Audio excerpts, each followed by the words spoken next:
पता नहीं, पता नहीं किस हाल में होगी मेरी नेहा, कहाँ होगी वो।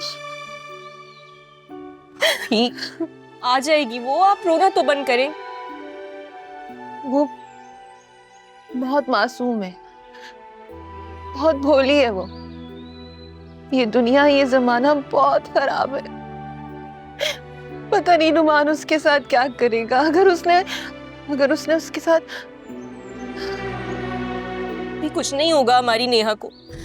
आप देखिएगा, पुलिस उसको ढूंढ रही है ना, वो बहुत जल्द मिल जाएगी।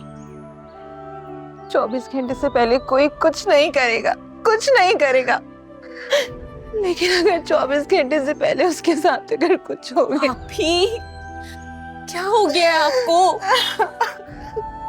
आप तो बाबा की सबसे बहादुर बेटी हैं, और अगर आप इस तरह टूट जाएंगी तो फिर हमारा क्या होगा?